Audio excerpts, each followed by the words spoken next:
Hello everyone, welcome to only IAS. Date है आज की 25 जनवरी 2021 और स्वागत है आपका प्रीलिम बूस्टर न्यूज़ डिस्कशन में। सबसे पहला आर्टिकल हमारा स्मार्ट एंटी एयरफील्ड वेपन मतलब कि 100 से रिलेटेड है।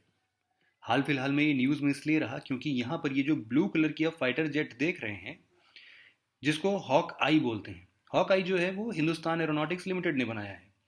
इनके ऊपर यहाँ पर एक वेपन सिस्टम लगाया गया जिसका नाम है स्मार्ट एंटी एयरफील्ड वेपन 100 जिसको बोल रहे हैं। आप इसको यहाँ पर देख सकते हैं। इसकी कुछ खासियत है और इसी की टेस्टिंग कंडक्ट की गई, कैप्टिव और रिलीज ट्रायल्स लिए गए डीआरडीओ के द्वारा, इसीलिए ये न्यूज़ में है।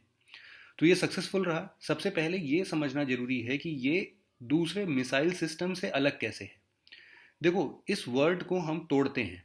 स्मार्ट मतलब आप सबको समझ में आ रहा होगा कि कुछ गाइडेड होगा, प्रिसीशन गाइडेड होगा, मतलब जहाँ पर टारगेट को हम लॉक करके उसको ध्वस्त करने की बात कर रहे होंगे वो अच्छे तरीके से ट्रैक कर सकता होगा। एंटी एयरफील्ड का क्या मतलब होता है? एयरफील्ड मतलब बेसिक, अगर डिक्शनरी वाले लैंग्वेज की बात करते हैं तो एयरफील्ड उसको बोलते हैं जहाँ पर एयरक्राफ्ट से रिलेटेड बहुत सारी चीज़ें होती हैं। फॉर एग्जांपल, एनिमी का रनवे हो सकता है या फिर बंकर्स हो सकते हैं। ऐसे बहुत सारी चीज़ें हैं जो कि एयरफील्ड के अंदर आती है। एंटी एयरफील्ड का क्या मतलब है कि इन्हीं रनवेज, बंकर्स, इन सबको ध्वस्त करना, और इसके लिए एक वेपन बनाया गया है। ठीक है। अब यहाँ पर क्वेश्चन ये आता है कि इसके नाम के आगे मिसाइल क्यों नहीं ऐड किया गया? क्योंकि देखो, मिसाइल में हमेशा एक बात होती है, उसमें अपना खुद का प्रोपल्शन सिस्टम होता है, लेकिन यहाँ पर ऐसा कोई प्रोपल्शन सिस्टम नहीं है, इसीलिए उसको इस तरीके के फाइटर जेट्स में प्लेस किया जाएगा। फाइटर जेट जितनी स्पीड से उड़ रहा होगा उसकी वही स्पीड को ये भी एक्वायर करेगा और उस हिसाब से हम टारगेट को एक्वायर कर सकते हैं। मतलब इसके पास खुद का प्रोपल्शन सिस्टम नहीं है, लेकिन फिर भी फाइटर जेट के स्पीड को यूज करते हुए ये किसी भी एयरफील्ड को ध्वस्त करने की कैपेसिटी रखता है। तो अब यहाँ पर फायदा हुआ ना। अब चूंकि जो मिसाइल हम यूज करते थे उसमें प्रोपल्सन सिस्टम बनाना पड़ता था, अब यहाँ पर तो प्रोपल्सन सिस्टम बनाना नहीं पड़ रहा है। एक तो ये सस्ता पड़ा, साथ ही साथ प्रोपल्सन सिस्टम में लगने वाला जो फ्यूल होता होगा वो भी इसमें नहीं लगेगा। तो अपना पूरा का पूरा वेपन हल्का हो गया, लाइट वेटेड हो गया। मतलब कॉस्ट भी सस्ती है, लाइट वेटेड भी है और बढ़िया तरीके से एयरफील्ड वाली जगहों को ध्वस्त भी कर रहा है। तो और क्या चाहिए? सब विन विन सिचुएशन है। इंडिजीनियसली बिल्ड है ये। इसको हैदराबाद में जो डीआरडीओ का रिसर्च सेंटर इमारत है, आरसीआई, वहाँ पर बनाया गया है। और इसकी हिस्ट्री देखी जाए तो अभी ऐसा नहीं है कि तुरंत डीआरडीओ ने बना दिया इसको। 2012-13 से ही इस पर काम शुरू हो गया था। उसके बाद ये एक प्रकार का ग्लाइड बॉम्ब बोल सकते हो, मतलब एक ऐसा वेपन है जो कि एक बॉम्ब कैटेगरी में रख सकते हैं ना, वहां पर जाके विस्फोट ही तो करना है, सबको ध्वस्त कर देना है। फीचर्स की बात करें तो ये 125 केजी का स्मार्ट वेपन क्या करेगा कि जितने भी ग्राउंड पर टारगेट मिलेंगे, ऊपर से मान लो ये हॉक उड़ते हुए आ रहा है, यहाँ पर कुछ लगा हुआ है, तो ये नीचे आके यहाँ पर बस विस्फोट कर देगा। तो ये जितने भी एयरफील्ड, जैसे कि मान लो रडार्स हैं, बंकर्स हैं, टैक्सी ट्रैक हो सकते हैं, रनवेज हो सकते हैं, जो भी है, रेंज ऑफ 100 किलोमीटर्स, 100 किलोमीटर के रेंज में जो भी कुछ आएगा उसको ध्वस्त करने की कैपेसिटी ये रखता है। ठीक है। तो ये कुछ फीचर्स हैं जिसके बारे में आपको पता होना चाहिए। इसी से मिलता जुलता ऐसा ही काम करने वाला एक मिसाइल भी है हमारे पास जिसका नाम है रुद्रम। रुद्रम भी अपने आप में पहला indigenously build air to surface missile है जिसके अंदर एंटी रेडिएशन का भी फैसिलिटी, या फिर इसके अंदर ये भी खासियत हो सकती है। अब यहाँ पर एंटी रेडिएशन का क्या मतलब है कि मान लो कोई भी रडार है, वो इनको डिटेक्ट नहीं कर पाएंगे। ठीक है। इसको जिस हिसाब से हम 100 को हॉक आई में लगा रहे थे, इसी तरीके से ये जो रुद्रम है उसको हम लोगों ने सुखोई MK1 फाइटर एयरक्राफ्ट में लगाया हुआ है। इसका भी मोर और लेस काम वही है कि हम लोग एडवर्सरी के रडार को, मतलब कि जो भी दुश्मन देश है उसके रडार को न्यूट्रलाइज कर दें। एक तो हमें डिटेक्ट नहीं कर पाएंगे हम इसको, अगर ये रुद्रम ट्रैवल कर रहा होगा ना तो नहीं कर पाएंगे। और ये भी एंटी एयरफील्ड है, मतलब कि surface, sorry, air to surface है। तो इसका मतलब है कि ऊपर से इस फाइटर एयरक्राफ्ट से जमीन पर आके ये भी विस्फोट कर सकता है, लेकिन ये गाइडेड होगा क्योंकि ये अपने आप में मिसाइल है। तो आपको समझ में आना चाहिए कि वेपन और मिसाइल के बीच में क्या डिफरेंस होता है। हमारा अगला आर्टिकल एनसीआर और उसके आसपास के क्षेत्र में एयर क्वालिटी को मैनेज करने के लिए कमीशन का गठन किया गया था, उसके ऊपर है। हुआ यूं था कि अक्टूबर 2020 में एक ऑर्डिनेंस आता है। हमें पता है कि ऑर्डिनेंस हमेशा प्रेसिडेंट ऑफ इंडिया या फिर किसी भी प्रेसिडेंट के द्वारा आता है तब जब हमारे पार्लियामेंट में से कोई भी एक हाउस सेशन में नहीं होते हैं। और इसको प्रेसिडेंट ऑफ इंडिया अपने मन से नहीं बोलते हैं, बल्कि यूनियन कैबिनेट इनको सलाह देते हैं ये ऑर्डिनेंस पास करने के लिए। ये उतना ही पावर रखता है जो कि एक पार्लियामेंट के द्वारा बनाया गया लॉ रख सकता है। फिलहाल ये न्यूज़ में इसलिए रहा है क्योंकि अभी इस commission for air quality management के अंदर में एक डिसीजन सपोर्ट सिस्टम बनाने की बात की जा रही है, जो अपने आप में खूब सारे अलग अलग तरीके के ऑपरेशन देख सकेगा, प्लानिंग कर पाएगा, डिसीजन ले सकता है। इस तरीके से ये डिसीजन सपोर्ट सिस्टम बनाया जा रहा है। अगर हम लोग बात करते हैं commission for air quality management में, तो उसका कंपोजिशन कुछ इस हिसाब से है कि उसको कोई भी सेक्रेटरी या चीफ सेक्रेटरी के रैंक का पर्सन या गवर्नमेंट ऑफिशियल चेयर करेगा, और ये एक प्रकार का परमानेंट बॉडी होगा जिसमें लगभग 20 मेंबर या इससे ज़्यादा लोग होंगे। स्टेचूटरी अथॉरिटी होगा, और ये कमीशन जो आसपास के हमारे स्टेट है ना, जैसे कि दिल्ली, पंजाब, हरियाणा, उत्तर प्रदेश, राजस्थान, जो भी एनसीआर रीजन के एडजॉइनिंग एरियाज में आते हैं, उन सभी स्टेट पोल्यूशन कंट्रोल बोर्ड से ऊपर ये रहेगा। मतलब कि इसकी अथॉरिटी और ज़्यादा है। ये अपना पावर यूज़ करके इन स्टेट गवर्नमेंट्स वाले पोल्यूशन कंट्रोल बोर्ड को भी कुछ डायरेक्शंस दे सकता है, बता सकता है कि भाई ऐसा ऐसा काम आपको करना है।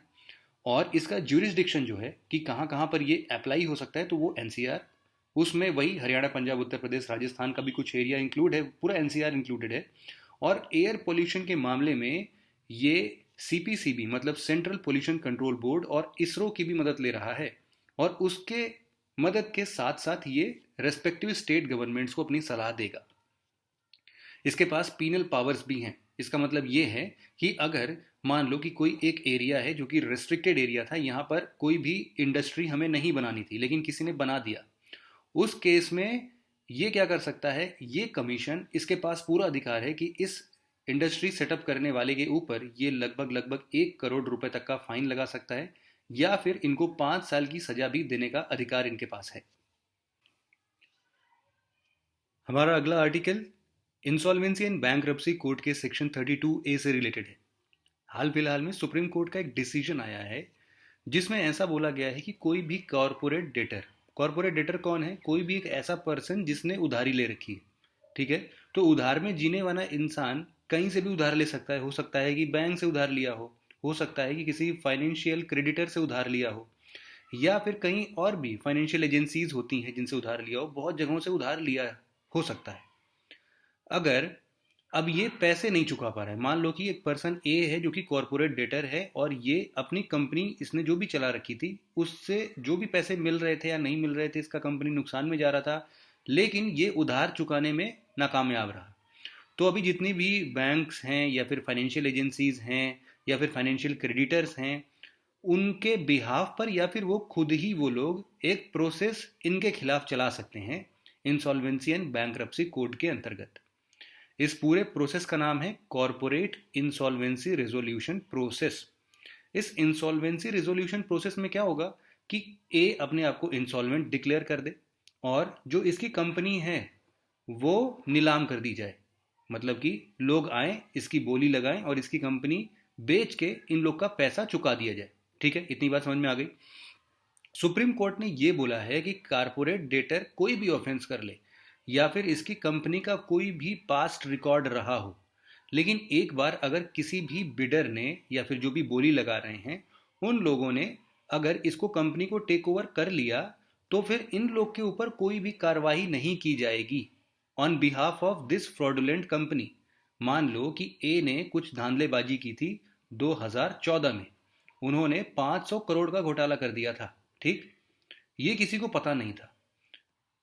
इंसॉल्वेंट घोषित करके इन्होंने ये कंपनी बेच दी 5,000 करोड़ रुपए में, और इनको पैसे वैसे मिल गए, और इसका कोई एक नया मालिक आ गया बी। अभी 2021 में आके कुछ एक केस वापस से ओपन होता है, और अब बी के ऊपर ये बात आ जाएगी कि भाई आपकी कंपनी जो थी, जिसके पहले वाले ओनर थे, उनके ऊपर 500 करोड़ के घोटाले का चार्ज है, अब इसको आपको बियर करना पड़ेगा। लेकिन ऐसा नहीं है, अब ऐसा नहीं होगा। इंसॉल्वेंसी एंड बैंकरप्सी कोड का ये सेक्शन 32A ये बोलता था कि जो भी कॉरपोरेट डेटर है, अगर जब तक ये कॉरपोरेट इंसॉल्वेंसी रेजोल्यूशन प्रोसेस खत्म नहीं हो जाता, या फिर एक बार किसी भी एडजुडिकेटिंग अथॉरिटी, ये वो अथॉरिटीज़ होती हैं जो कि निपटारा करने के कगार पर बिचौलिया का काम करती हैं। मतलब कि जो भी क्रेडिटर्स हैं और जो डेटर है, मतलब जिसने उधार लिया है जिसने उधार दिया है, उनके बीच में कुछ एडजुडिकेटिंग अथॉरिटीज़ हो सकती हैं, मतलब इनकी सुलह कराने के लिए। ठीक है। अगर रिजोल्यूशन प्लान बन गया है तो उसके बाद कॉरपोरेट डेटर प्रोसिक्यूट नहीं किया जाएगा अपने किसी भी ऑफेंसेस के लिए। दूसरी चीज ये कि कॉरपोरेट डेटर की जो प्रॉपर्टी है उसके खिलाफ भी कोई एक्शन नहीं लिया जाएगा इस रेजोल्यूशन प्लान के अंदर में। ठीक है। तो एक तरीके से हम ये बोल सकते हैं कि सभी लोगों के लिए एक एग्रीमेंट हो जाता है कि हाँ भाई, अब जितना भी गलती हो गया, बट अब आगे इसके लिए नहीं करेंगे, आप नीलामी कर लो, जितने पैसे आते हैं वो आप ले लो। इस तरीके से कुछ एक बीच वाले रास्ते पर हम चलते हैं।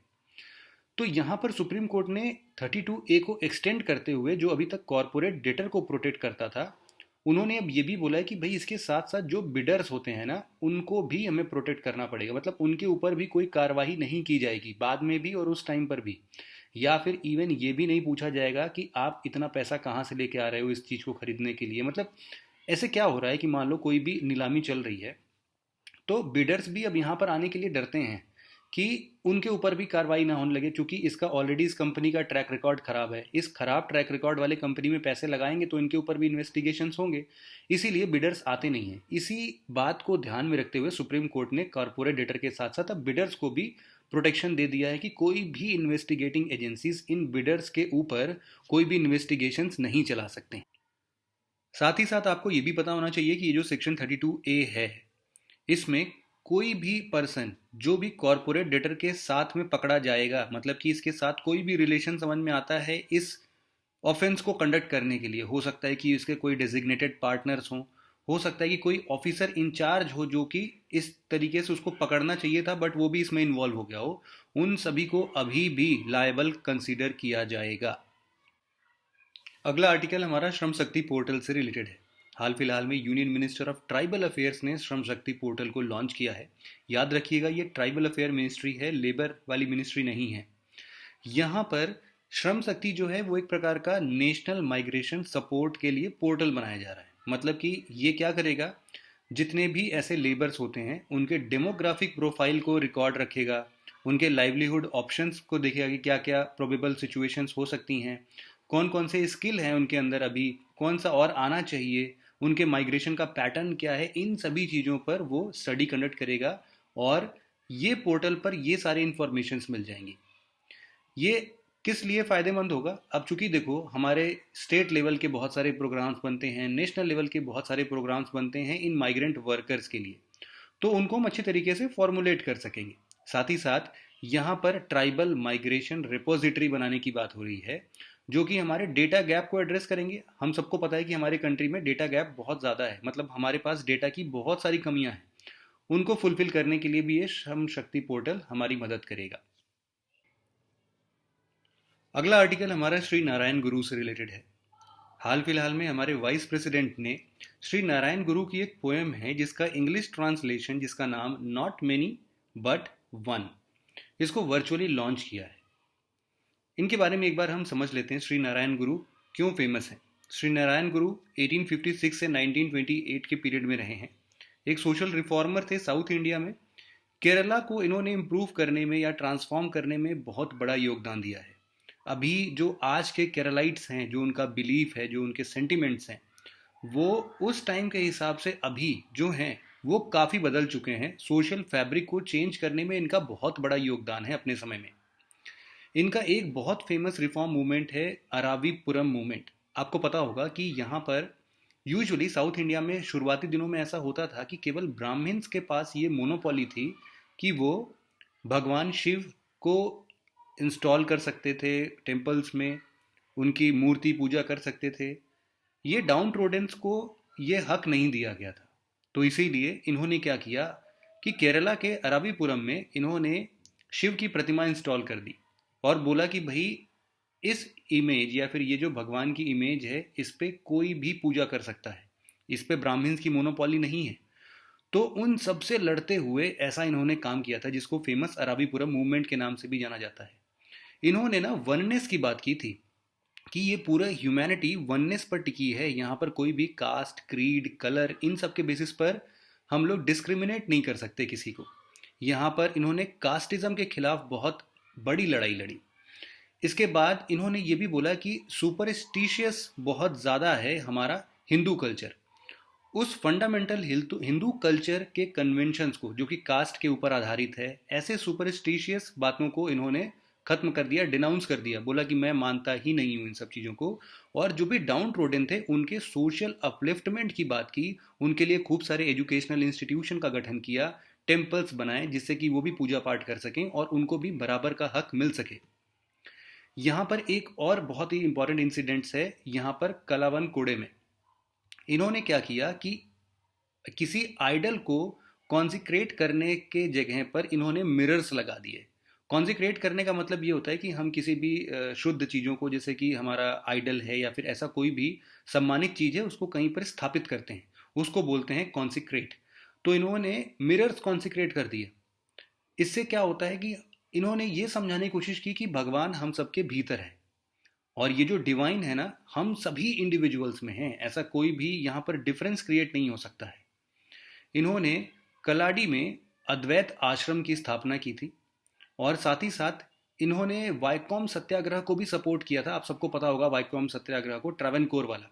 वहाँ पर टेम्पल एंट्री मूवमेंट था जिसमें महात्मा गांधी से ये उसी टाइम पर मिले भी थे। इनके कुछ और इम्पॉर्टेंट लिटरेरी वर्क्स में से आप आत्मोपदेश सतकाम को भी याद रख सकते हैं, जिसको 1897 में इन्होंने कंपोज किया था।